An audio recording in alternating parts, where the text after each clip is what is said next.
Okay, part two. I'm back in the house. The noises outside were way too loud. The neighbor is doing something with power tools, lawn mowing or something, or trimming hedges, and then Paul started to do lawn mowing. And I had to let the baby dog outside again as well because he was running back and forth in the house. He wanted to go outside in the garden. So now I have some quietness right now. I want to use this to finish this video, make part two, and talk about all of these thoughts that have been going on in my head lately. Trying to find solutions, trying to tapping in the dark, basically. Yeah. Watching movie reviews because it's like, okay, so let me just randomly watch some movie reviews as I'm tapping in the dark. Maybe these movie reviews, movie clips, maybe the writer of the movie will get a message to me and tell me something about myself or give me some clue on how to proceed with my life.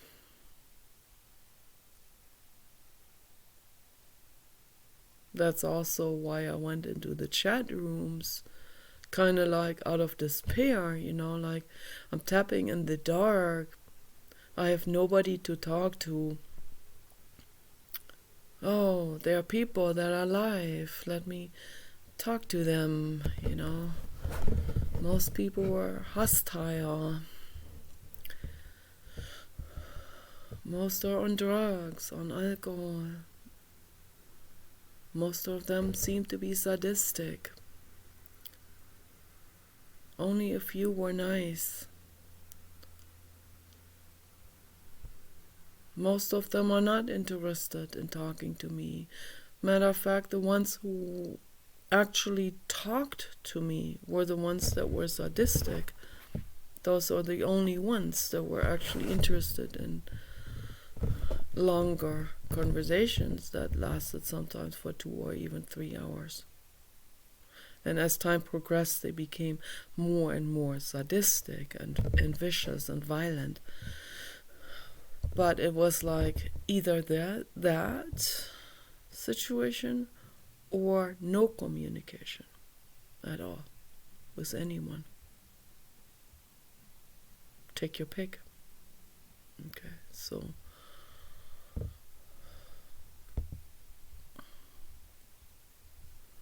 I quit the chat room several times. I went back in because I needed to talk to someone.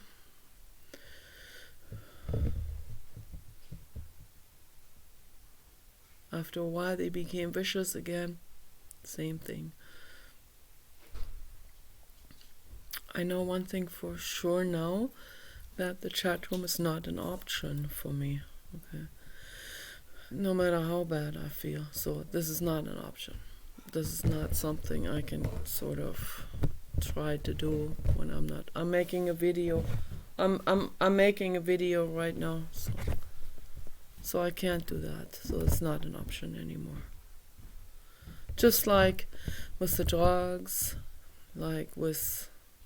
I never was into drugs, but I consider alcohol and cigarettes drugs. So same thing with those kind of things that are bad for the health. I quit all of that. I knew there was no way back. Okay, that's not an option for me. Going into the chat room is suicidal. It's dead end. It will. Eventually, it will. If I had to stay in the chat room, it would push me over the edge. It would make me commit suicide eventually. So yes, it's a good dog. Oh yeah. Yes, my baby. Yes, there is the best. There's the best. Yeah, I'm gonna cover him with this blanket. So, yes, he's a good dog. Oh, yes. Let's get settled now. Hopefully. Yes, we get settled now. Yes, it's good. Oh, yes. Yes, I know you don't know better. Okay. So, they're very hyper, and I love him infinitely much. Okay, yes, you're my babes.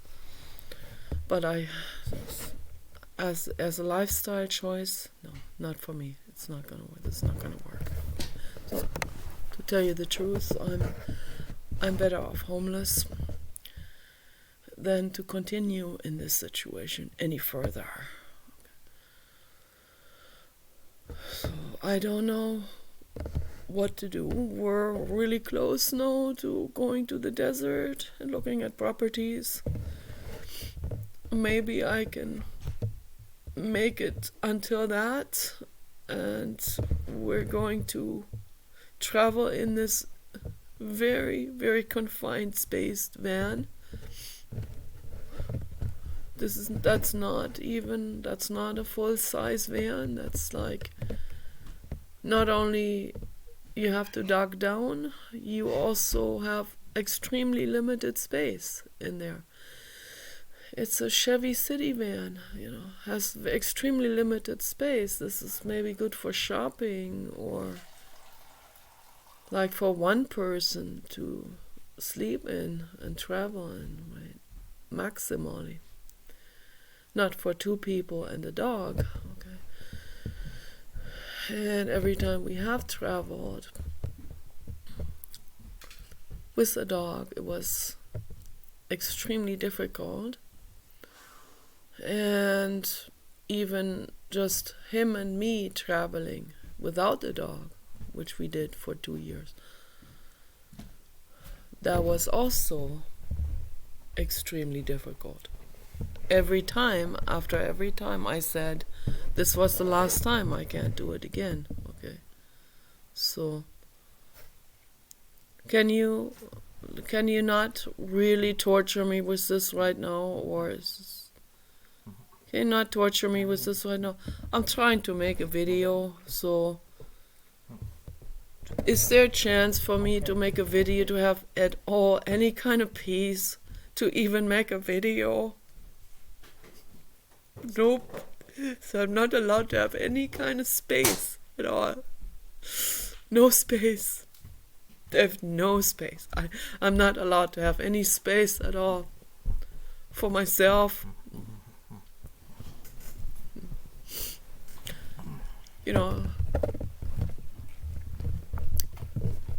I can't even go to the bathroom without him knocking on the door.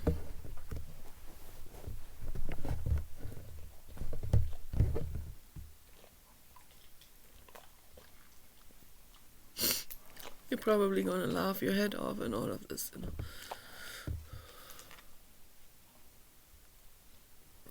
This is real difficult. It's very difficult for me. Okay. I have my own bedroom and all of this. I sleep in my own bedroom, but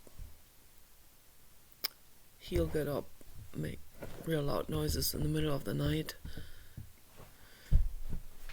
He will slam the door. There's no awareness of the other. There's no attunement at all. If I'm still in bed and he wakes up, he opens the door and lets my baby dog in, waking me up. And before we got the baby dog, he would talk real loud to me, and he was, "Are you okay?" Always checking, controlling. If I'm upstairs, you've seen it in the videos. I know Sandy has seen it now for a long time, for many years.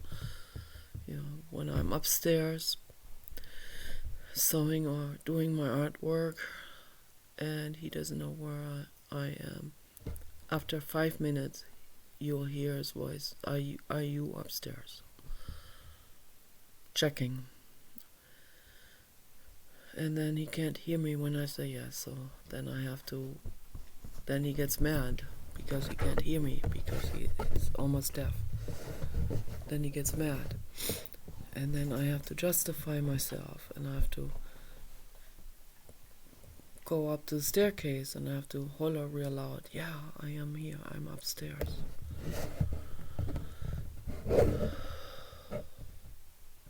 I'm not allowed to have any space for myself. For example, the writer Thomas Mann,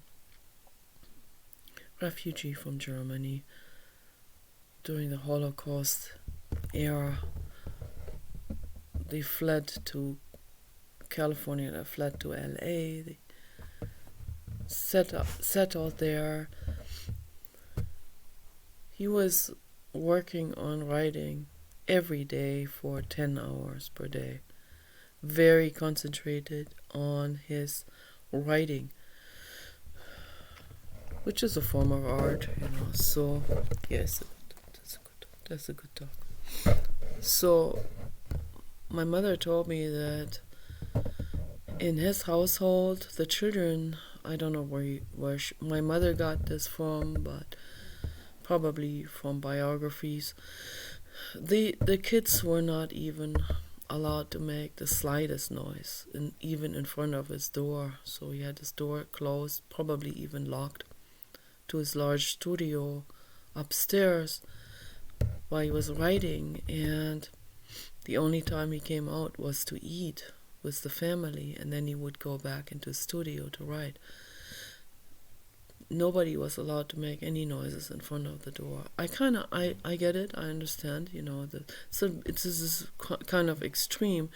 He should actually then live alone, if he can't even be a family member and be the dad to his children. That's not right. But if someone, that's my recommendation to anyone who's a writer or artist in particular, where they're really, really diving into this world of art and creativity, and where they want to have their full focus and concentration on what they're doing and not be interrupted every 5 minutes. Okay. Particularly for a writer, that would be the case, right? So those people, they should live alone. They shouldn't be having commitment, which they have when they have a family. I live up to my commitment. I am there for my dog. I'm there for Paul, I'm very much so. Once in a while, I have to have some space, either in the bathroom, I can't even have that space in my own room. So during the day, neither.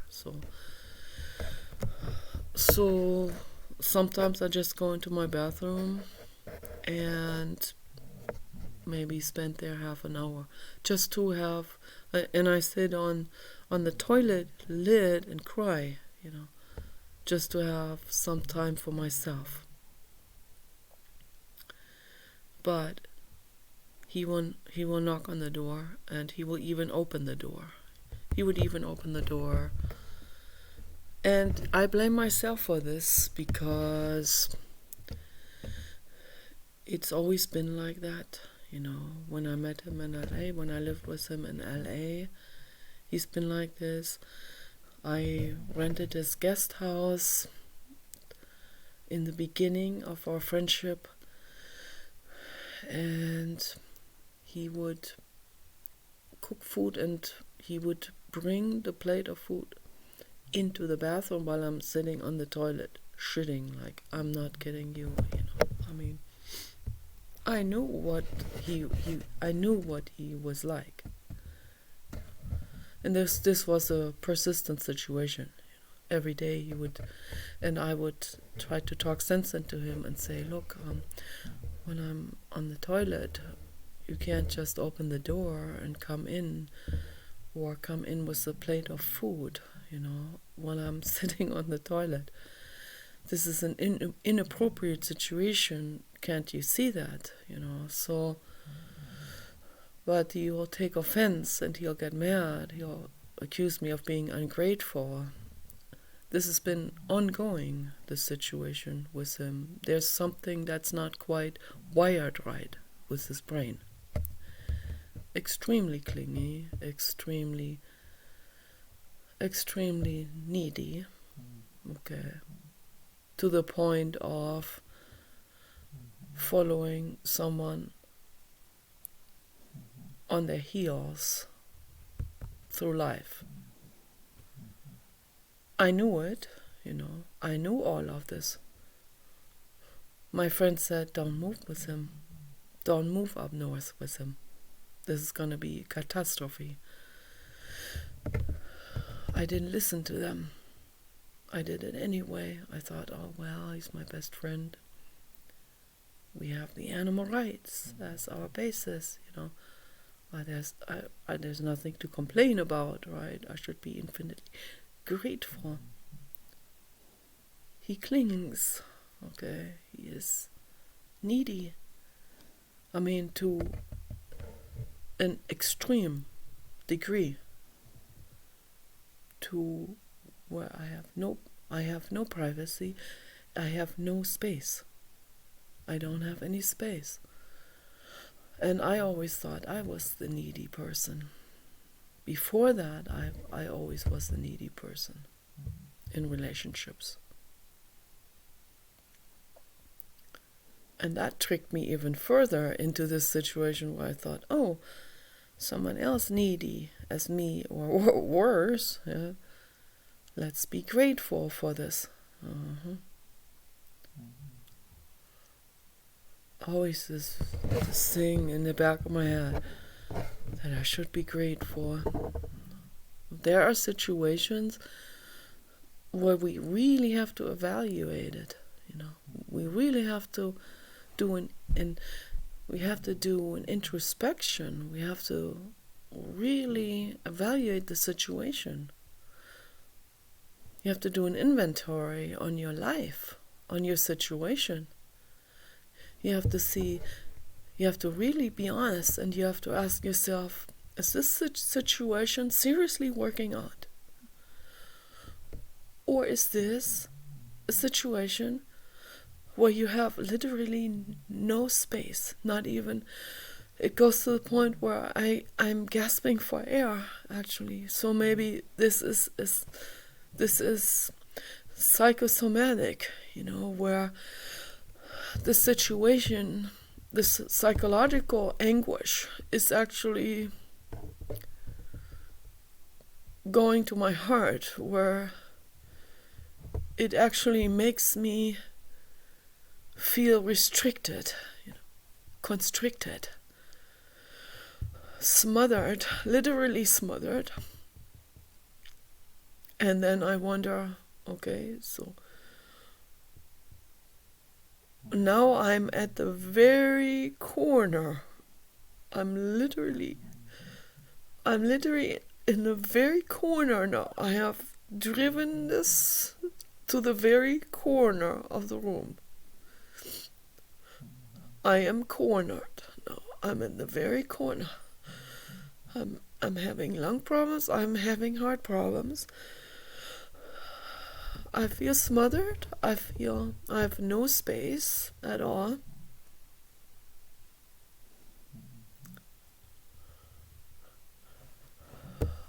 I feel put down. I feel gaslighted on a daily basis by myself and by him. And he also makes me think that there's no way I can survive on my own. I can't manage at all. He makes me think that I am completely incapable, and he uses that word, incapable. And at the whole time, he thinks he is an incredibly good Samaritan. The whole time through, there's no malicious intent or anything. He is a saint. He is helping me. He is my life savior. Okay. He is the one that adopted me, that took me in. Without him, there's no way I could survive. He makes sure that I download that message, that he makes sure that this sits firm, that belief, right? I can't. I'm completely dependent on him, I can't. He's also told me that he would die if I left. So now we have a dog for him. That's another reason why I wanted the dog.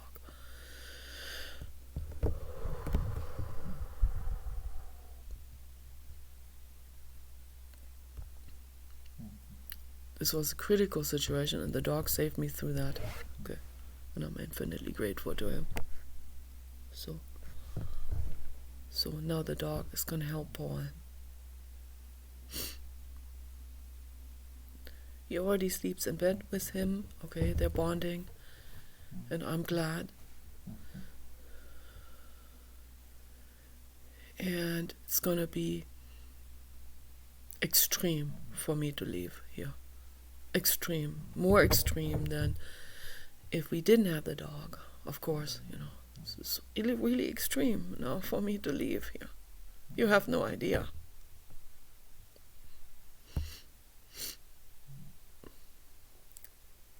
This is sort of my predicament, Maybe it's my soul journey. This is what I need to go through. This is something I have to go through. I'm not like Marina Abramovich, She chooses difficult situation to grow from. She consciously chooses these. They're part of her art performance. They move her forward. Okay.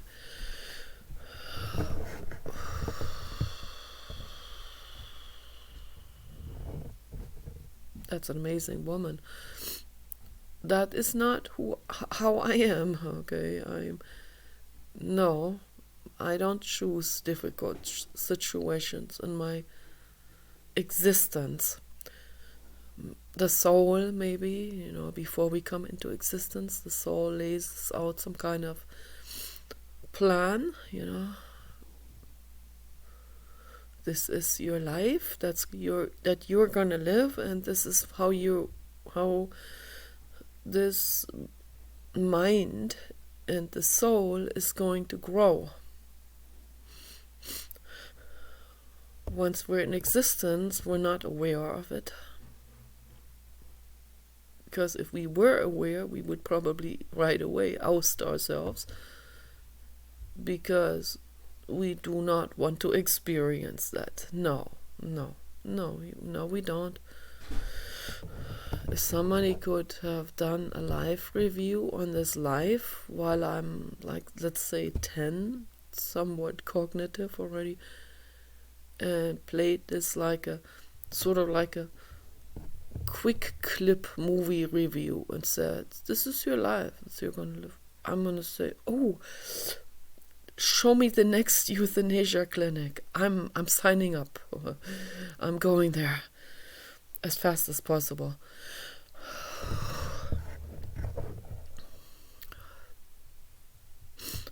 So, this is hardcore, baby. Hardcore. It's hardcore to leave him and Paul. Hardcore to be homeless. Now I gave up my bank account, I gave up my parents' support, and I don't want it back. I really don't. I'd rather die, actually, than have my parents' support back. That would be backtracking for me. But right now I'm at the very pivotal edge, where I see that this isn't going any further.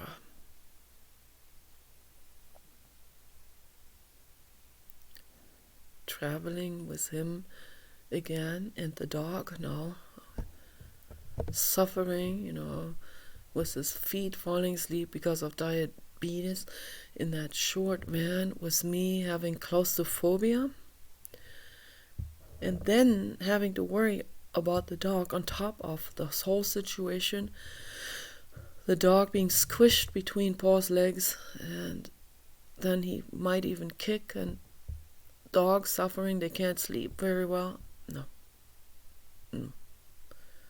No. And then he's not even going to buy a piece of land. This whole thing is going to stretch out for another 5 years, okay, between both houses, back and forth. Living with hardship, living with ice water in the winter. It comes out of the faucet. Where it takes 10 minutes until the water gets warm, even if you turn it on hot. Leaking rain into the washroom, raining in. Nobody has ever been able to fix this. Okay, I'm not saying I'm ungrateful. I love this house. Okay, but we got this house because it has these water problems. Nobody was able to fix this. No contractor was able to fix this. What he's doing is he puts these enormously large storage containers under the places where it leaks through the ceiling. So every time we go to the other house, he has to put the storage containers underneath in case it rains. That way it doesn't flood out the washroom. That way the water is retained in those storage containers. They look like coffins, actually. The washroom has very little space. For me to wash clothes, I have to go through a lot of problems to move these coffins back into the side. It takes a long time, and it's very difficult and cumbersome. Very difficult, everything. To wash clothes. At the other house, we have to turn this water pump on. The water heater takes a long time. It's very, very complicated to even take a shower.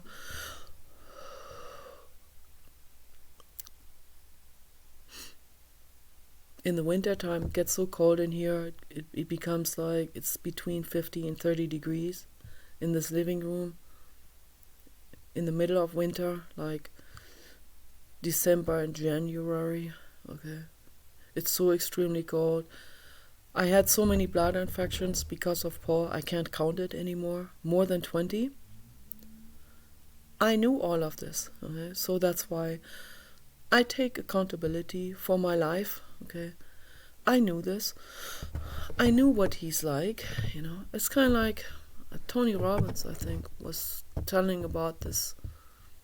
There's this joke, where somebody's watching a Western movie where a cowboy runs down the street and falls into cactuses. So, and then the person watches that film again, and the friend says, "Why would you watch that again? You already know what's going to happen to that cowboy, and you didn't like it. You felt sorry. You felt bad for that cowboy." And the person says, "No, I'm watching it a second time because maybe this time the cowboy is not going to fall into the cactus." So it's kind of like a metaphor for existence. If we know who we live with, I know 100%, 150%. This is who I've already lived with Paul in LA for 3-4 years. I've known him already, okay, the way, even when he's forced to move out, he will only do something when there's actually a deadline. He'll only do something. We're here, for example, now at this house, in order to move things into the garage. He hasn't done anything in 4 days, in 5 days. Yeah, he's dabbling. He is mowing the lawn. He's doing the basics. He's not cleaning the stove. He's not cleaning the kitchen. He's not doing anything. He's not. Maybe once in a while he cuts up these boxes to recycle it. we're not even getting to move anything forward in terms of selling the house. Someone would have to come here and say, I offer you $2 million for this house. All you have to do is pack up the most important things that you like. You can leave all the other junk in here, and I take it as is for $2 million. Yeah, that is happening in a parallel universe where things are more easygoing, right? Not in this universe, okay? Not with this heavy gravity where you work 10 times more than you should. No, where you work 100 times more than you should. Okay, that is what's going on. Yeah, okay. Hardcore, difficult. No, Paul will actually go the other extreme. When Paul sells the house, he's not only underselling it for an extremely low price. No, he will also bend over backwards, completely remodeling it, everything, getting it, completely catering. Well, but the balcony is falling off out there. Yeah. It's completely breaking off. Maybe I should show some things, just so that you get an idea, because I don't think I show the whole picture with things. I don't think I do.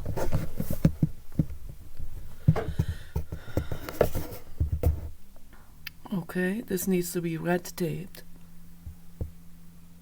If anyone even looks at the house, this needs to be red taped with a big warning sign: do not open this balcony door. Do not step out there. You're gonna break through this. It's gonna fall down. So maybe I should show something. Maybe I should show the kitchen. Maybe I should show the stove. Okay. This is my side. Everything is clean. But I have almost no space here. And this is his side. Everything's dirty. Pots and pans and pots and pans and clutter. Okay. It is what it is. And it will take me a whole day to clean this up. And then the next day it will be just as dirty as it was before. So it's too depressing for me. I can't deal with this. I can't deal. Maybe someone else could. Okay. Someone else could. And I should take some inspiration from other people who can. And that brings me to something I have been wanting to talk about in my videos. But there's this voice again. Nicola, you're being very ungrateful. You should cope with this. You should deal with him. But I'm extremely unhappy right now. And Teal Swan, she would say to me, you're not with the right person, okay? He's holding you back. She would say that to me. And she would say, you know it. You're suffering. You know it. Listen to your inner voice. So, thank you, Blue God. Listen to your inner voice. But I am grateful for a lot of stuff at the same time, and I'm not in this mental state all the time. Of course, I help to clean the house. He doesn't even know how to clean anything, so I have to clean the house. I have to also get mad sometimes and make him clean some things up, So this table out there, for example, the whole table is cluttered up. That's his table. He's doing things on it. Things fall down, and I say, why don't you take the boxes off and all that clutter, and then you can actually do something there, fix something on that table or whatever.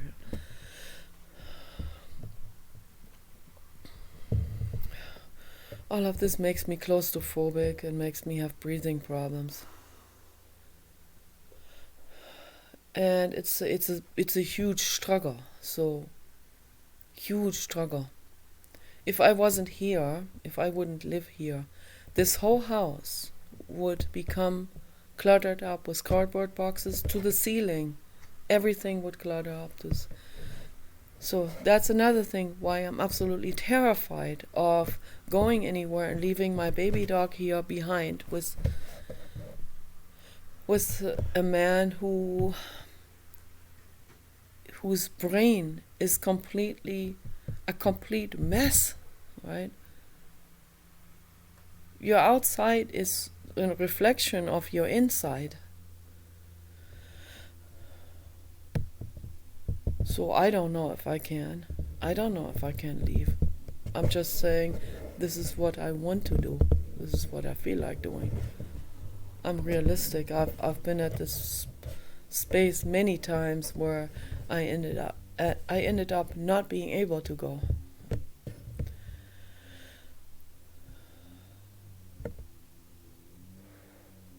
It's hardcore. Absolutely hardcore. But I do listen to people like that lady. Okay, I watched this lady. There was this show. The lady Kelly. She had this show. There was a woman that came on her show who had been for 4 years in a wake coma. She had some kind of paralyzing illness, some kind of real severe neurological illness when she was a teenager, and she went into this wake coma where finally she couldn't move anything anymore. Complete paralysis. And the doctors were convinced that she would never come out of this paralysis. But that woman is a very advanced soul, first of all, an angel soul. I'm not angel level yet. And she later talked about this. She was at that show, completely recovered, healthier than anyone I've ever seen. The healthiest person I've ever seen, the healthiest person alive. Was doing Dancing with the Stars. I mean, that woman is just muscle and buff and strong and total health. Total health. So, and gorgeous and beautiful. She's, I don't know, somewhere 26 or 27, something like this. Absolutely amazing. She was there with her mother. And she talked about this illness and what she's been through. And she said that she's never given up, not even one time. Okay, so I have to cover baby dog. 1 second. Yes.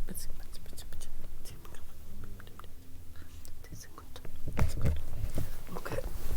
She's not given up one time. And she was looking for things. They thought she was not responsive. They thought that she was in a coma, actually, but she was in a wake coma. She heard everything. She saw everything that she could see in her vision field. She could open her eyes. I think she could not even move her eyeballs. So they thought she wasn't mentally coherent anymore. And this was very, very difficult. Her mother never gave up on her. So even though the doctors had no hope at all, the mother didn't give up. Mother is also an angel soul. Now, when you're dealing with two angel souls, they don't give up that easily. They are there. They help each other. no matter what. They're not that easily overwhelmed, and they go through unimaginable hardship, and they're still pulling through life with their dedication and unconditional love. And it was good to see that. Makes me jealous, kind of, but I'm happy that they had it, at least. So I had a beautiful baby dog. So, but it was inspiring for me, nevertheless. I have to say that. So she described that state where she was trying to find things to be grateful for in a wake coma state. I would not survive that. Okay. No way.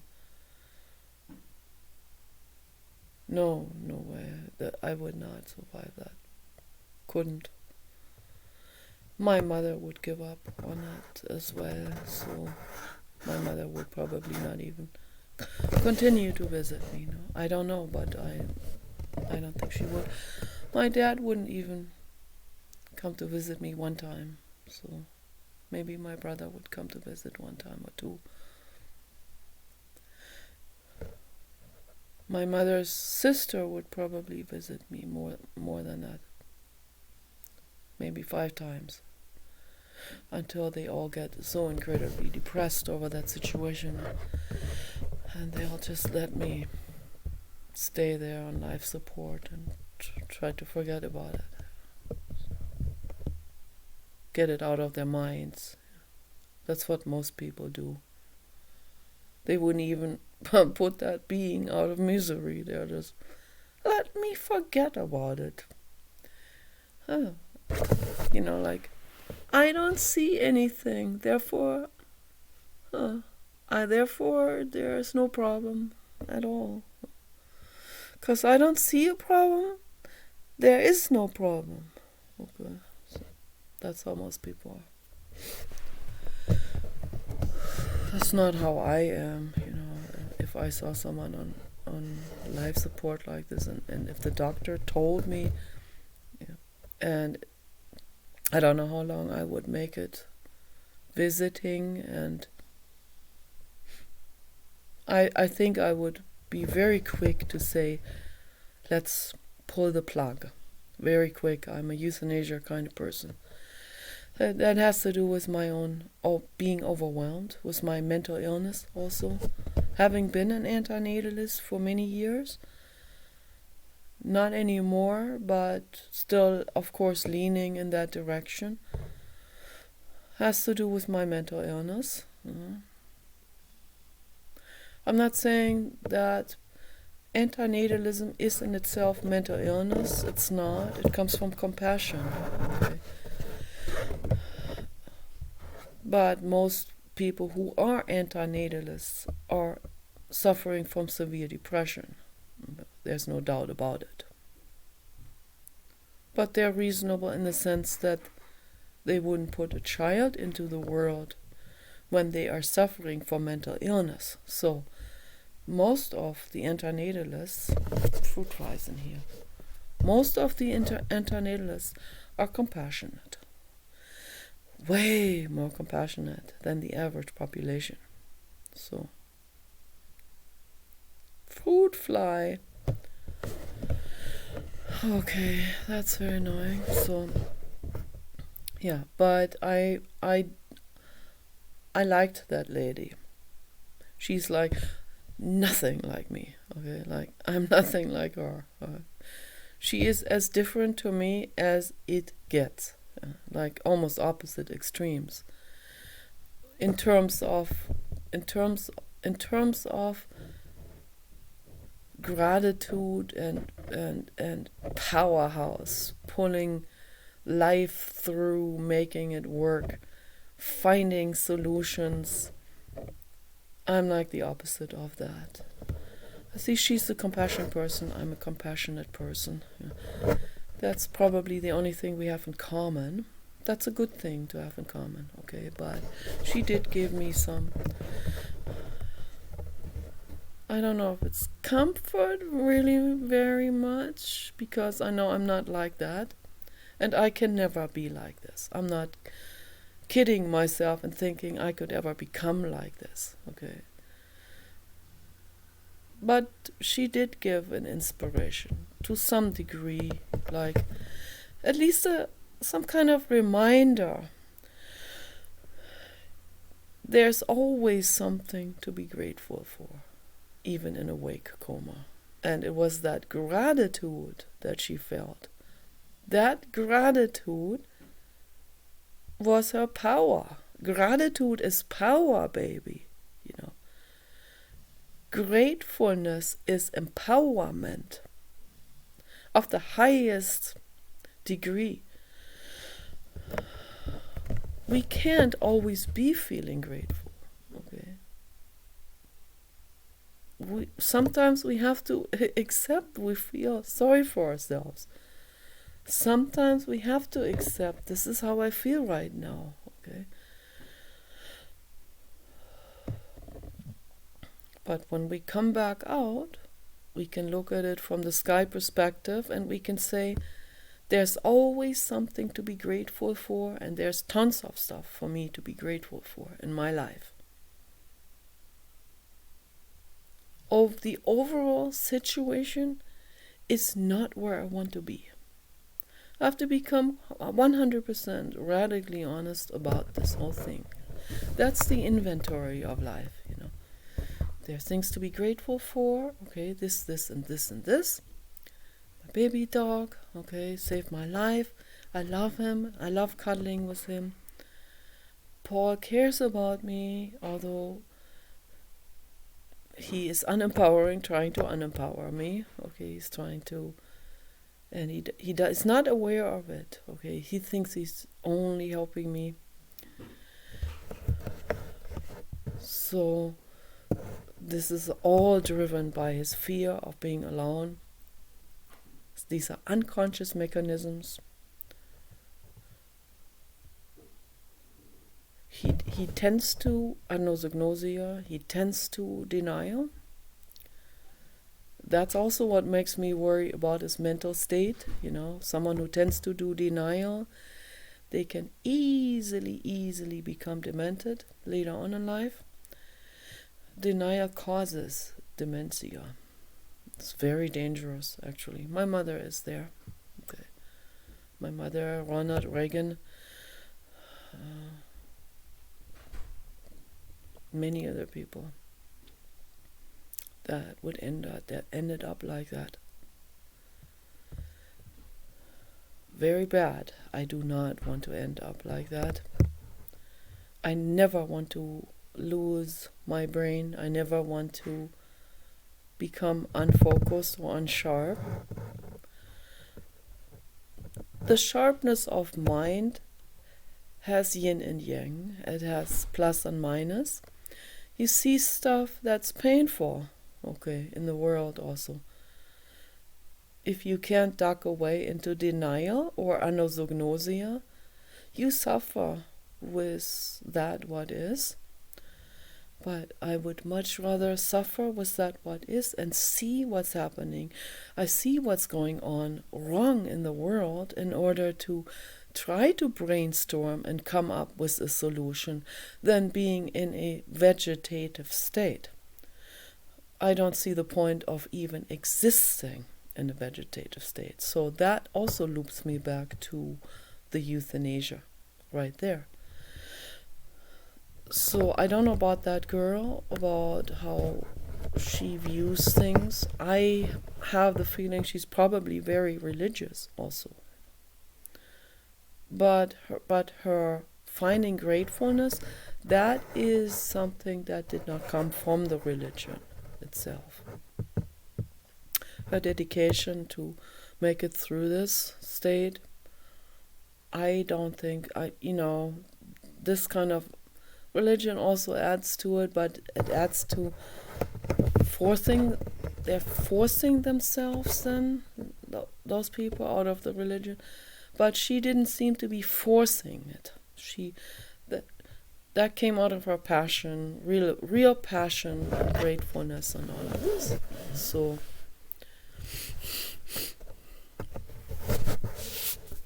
and that's always nice.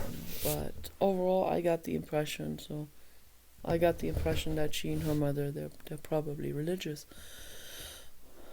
They're probably Catholics, so that's what my impression was. But and then they can't even have any.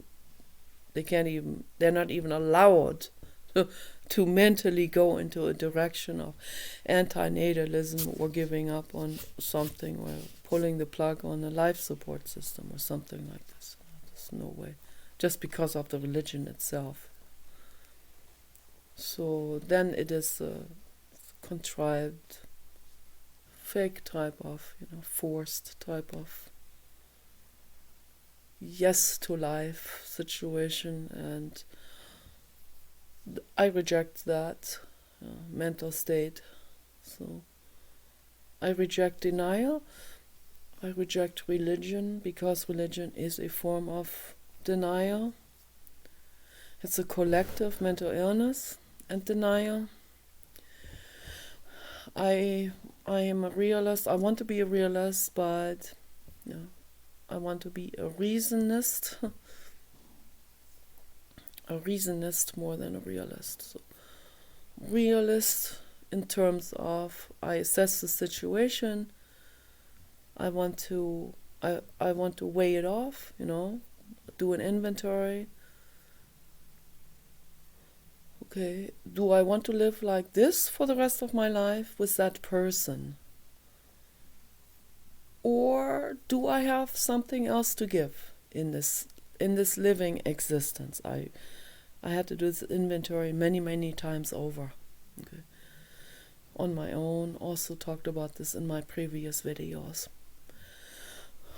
Or I wonder, do I want to be out there, do I want to free myself from this ungood confinement and plunge into homelessness and more difficulties, different difficulties.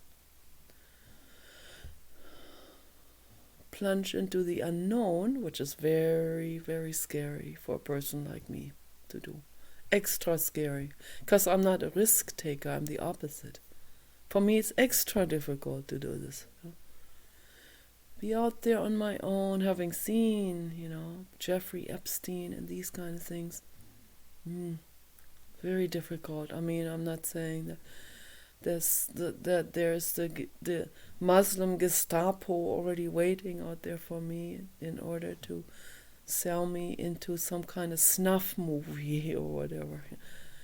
But it's going in that direction.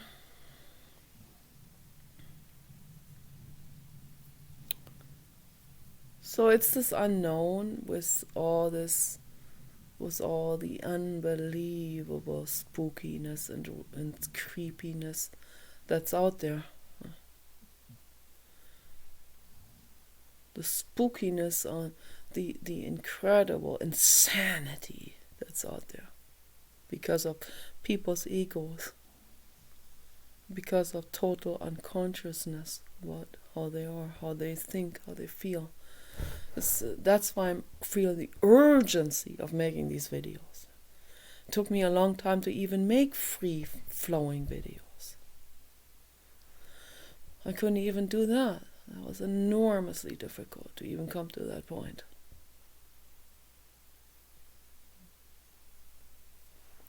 Where I can just be myself, like I sit here on my own, talking to myself.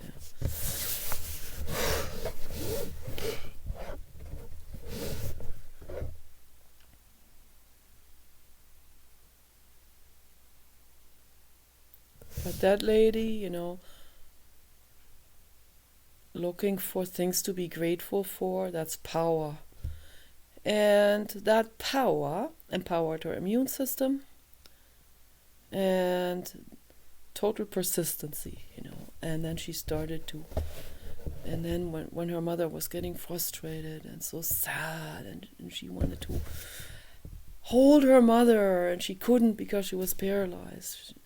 She wanted to let her mother know, I'm still here. I hear you. You know, this that and the dedication and this gratefulness. That's total power. That woman. Okay, angel soul.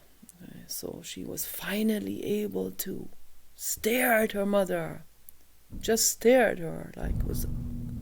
I guess something. Then the mother, because she's an angel soul, saw something. She saw aliveness in the eyeballs, just the eyeballs. You know, with the pupil maybe dilating or contracting. She saw some life in that. So the mother knew that when she looked into her eyes, there was also psychic connection. You know, all of this has to be there in order for this for this communication to happen. Because most people wouldn't even see that; they would give up. So the mother saw, oh, there, the daughter. She can hear me. She's there. She's conscious. Oh my gosh, she's in awake coma. They talked about this with the physicians. Yeah, they said that some people are in awake coma. My parents know someone also. Horrible. The mother left. Mother never visited her son who was in awake coma. Horrific. Painful. Suddenly there would be tears coming out of his eyes, but he could not move. The father kept visiting him. Horrific. That person died eventually. Never came out of that. That woman there, power, total power, that woman. That's what Friedrich Nietzsche is talking about. That's total empowerment. That is the superhuman, that woman. Okay, so that gave her hope. Then the mother talking to her, seeing that boosted. That another boost, okay. To her power, to her dedication, to the immune system, and then very, very gradually she was able to move the eyes. She was able to move the eyeballs. Then she was able to move the eyelids. Then eventually was able to move the head. Okay. Very gradually started to have sounds come out of her mouth. Very gradual process. Okay. There's another man who went through this.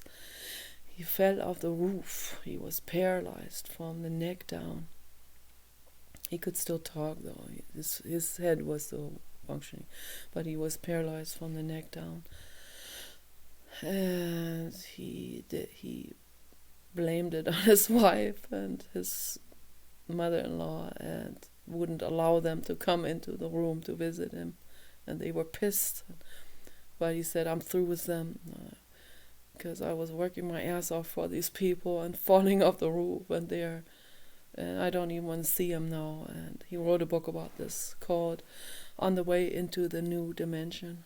Clemens Kobi, German man, former Green Party supporter and member. Amazing person. And against all odds too, the doctors, they said, you're paralyzed. There cannot be any communication going through your spinal cord. Your spinal cord had been severed, so there was a splinter of a bone that had gone through the disc and through the neuronal cords that are connecting the body to the central nervous system. So they pulled that out, that splinter, in an operation and fixed them back up and all of this. But the doctor said there's no way, if this heals up, there's scar tissue, the connection is severed, will not grow back together. Those all of these electric cords basically that are, the neuronal cords, these axons, they're called axons. Very, very long electric cords of the neurons. And so anyone who would listen to the medical industry, they're like, well, the doctors, they know better, right? So, finished then. End of story. But Clemens Kubi has always been a searcher. He's traveled the world with camera teams. He's already seen different cultures where they have different beliefs, where they know that there's mind over matter. He's seen all of this already. So he knew that his path from then on was to follow these other cultures, to follow these other beliefs, these other, not just beliefs, these other practices, holistic practices. So he had to go on the holistic healing journey. He said to his cameraman who came to visit him, he said, is there a place in this world where they only eat, where they have no white sugar and no white bread? So somehow he had a dream about this, or had a vision about this, and he wanted to go to this place. And the cameraman said, let me research this, I have to research. He came back the next time. He said, yeah, there is a place like this. It's called Ladakh. It's in Tibet, high in the Himalayan mountains, where they have no white flour and no white sugar, where the people live to be super centenarians. They live to be over 110 years. They're super healthy. So Clemens said, I am making sure that I'm coming out of this paralysis, and I'm going with you to Ladakh, and we're going to film these people there, and we're going to make a movie out of this, a documentary film. And I'm going to incorporate my own healing journey. And from then on, this total power, I'm coming out of this paralysis. I'm going to beat all the odds of the medical industry. So, not long after that, he was focusing on his toes. He's looking at his toes. And he has, I think one of his big toes was slightly moving. And he said to everyone, did you see that? Did you see that? He said to the doctor, my toe was moving. And the doctor dismissed that and said that's impossible. It's impossible. Cannot happen. They're very convinced of they are so brainwashed, these people. They're more brainwashed than any religious person is. There's total religiousness. Like Dr. Richard Schultz always calls them crystalline, the medical industry people. So, but Clemens Kubi said, I saw it. My toe was moving. Okay, so.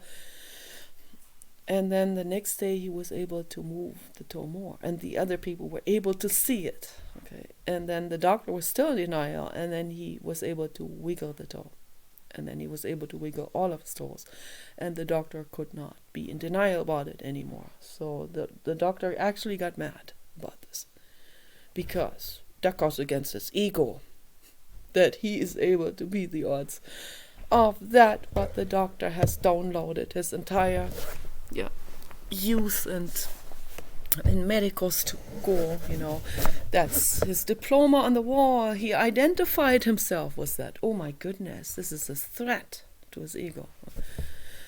But Clemens Kubi kept on working on this empowerment. He kept on working on this reconnection in the spinal cord of all these electric cords, all these axons, finding each other miraculously. They're alive. They are looking for each other. Here, oh, there you are. There's my connection. Dock on. And the whole thing realigned. It's amazing, absolutely amazing. But it happens. Okay. It happens because we're not just some kind of biological machine. We are much more than the sum of our parts. We are a powerhouse. This body is a powerhouse of intelligence. Okay? Most people don't know that. Okay, that angel soul, the lady who was completely paralyzed in a wake coma, She knew she could do it. She knew. Okay. She was even worse off than Clemens Kubi. Clemens Kubi completely regained his health. They went to Ladakh. They made that documentary film. He became a motivational speaker. He made many more movies, documentary films on natural healing. Always using his own example as the ultimate power example. And there were many other people that contacted him with more and more unbelievable miracle stories of complete reversion of illness and complete realignment with health. And that angel soul, like, that's the most extreme example of all.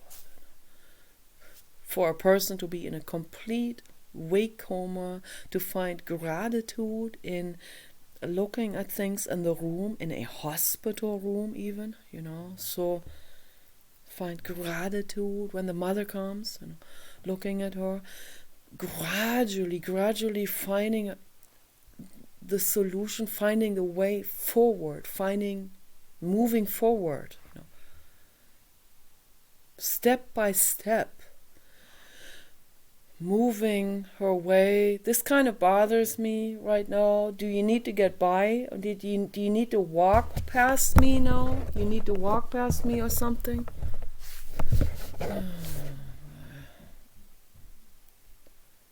So he stands there for 10 minutes waiting, like, oh, I'm making a video. I have to have light. First of all, I can't do it in my room, but whatever. I'm making a video. It is what it is.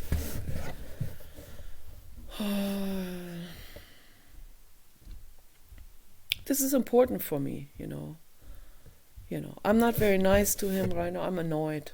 I'm sorry about that. I'm annoyed about that. I'm annoyed that I'm annoyed. I'm annoyed about myself. I don't want to be annoyed. I don't want to be ungrateful. I don't want to be rude. I don't like being rude. Sometimes I'm just very annoyed. It's very difficult. And this is very difficult to not be annoyed. I'm not an angel soul. Okay, I'm not where that amazing girl is. Very advanced angel soul, almost God level. No, I'm not even angel soul yet. But I'm getting once I'm through this lifetime, I'll be a little bit closer towards the end of that bracket of indigo. So I'm coming a little bit closer to completing the indigo. So. But still, I still have a couple more lifetimes ahead of me during the indigo stage. So many more indigo dogs in the future. Another indigo woman. Who knows?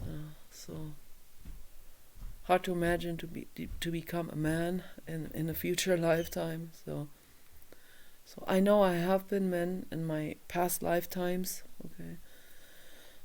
I'm not going to mention the names. I'll get under fire if I say that. Oh, God. But my very last lifetime, I was a Great Dane. And then before that lifetime, I was a writer. I was a man, and I can't say who. And then before that, I was a woman in France. And I can't say who that was, because people will all unsubscribe, and they will sign me out in their heads as like irreversibly insane. Okay, so, and that's why I'm not going to mention names. What would be the point anyway? So there's no point in it anyway. But yeah, I've been insignificant people in my past lifetimes. Most of my past lifetimes were not known figures. okay, of course, as it is in your past lifetimes, but also in your past lifetimes, maybe there were some known figures, okay, so you could have been Nero, the dictator Nero, that was the stagnator soul, okay, so well known, but still stagnator soul, so that just because someone had a lifetime of being known, that didn't make that soul advanced. Okay, so there were some very unadvanced souls that were famous individual people, dictators, and so on.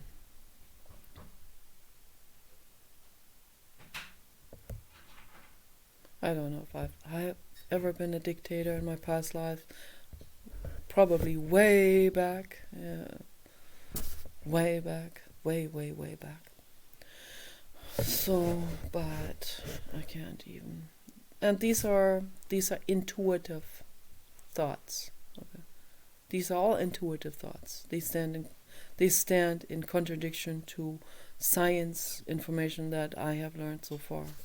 But these are highly intuitive thoughts, and this is where science ends and where intuition begins, of course. That's the world of the ether.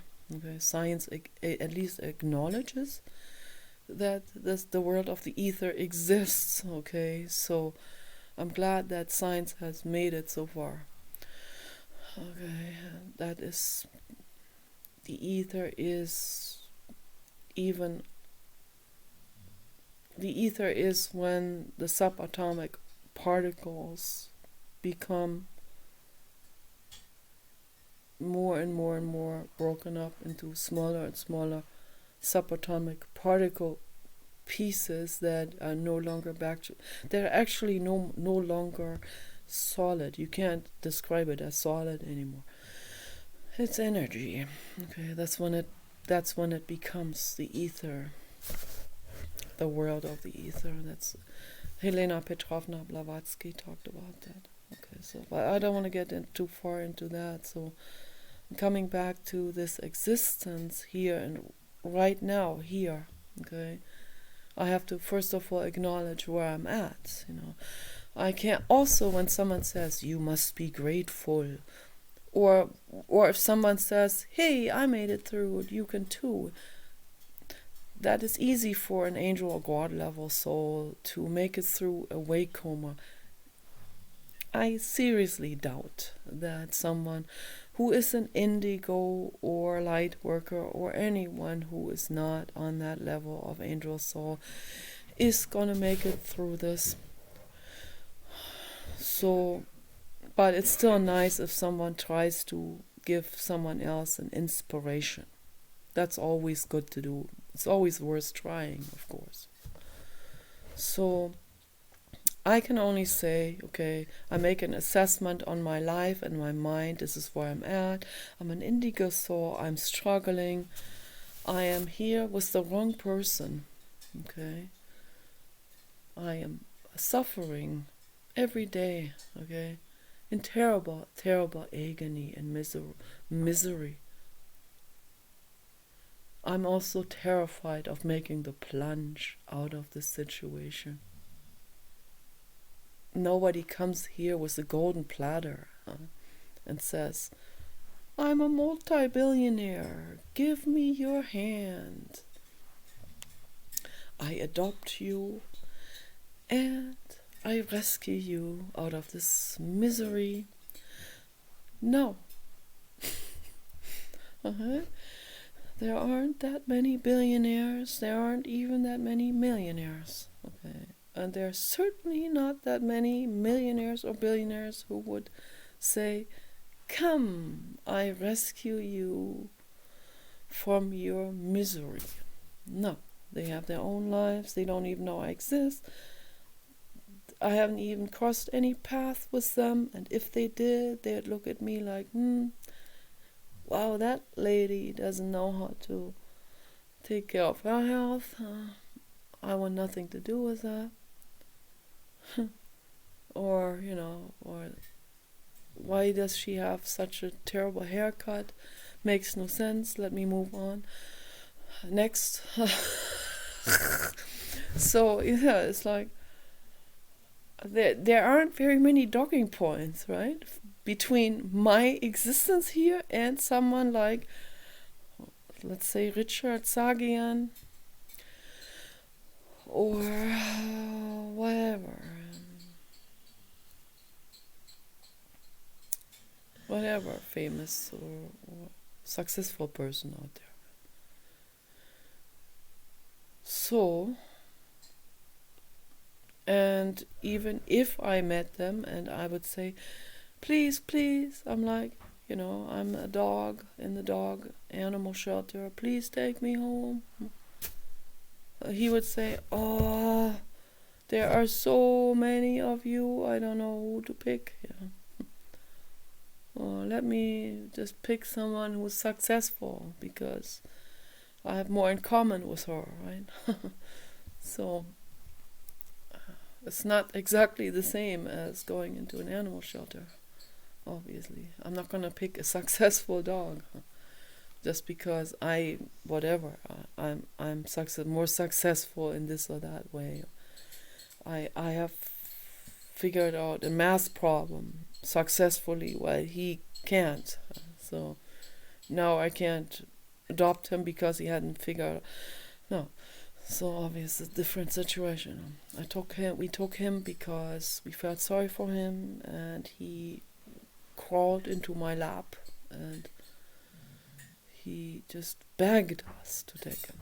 So, and we have compassion and he has a big brain and big head and gorgeous dog and so cuddly, and so we took him home.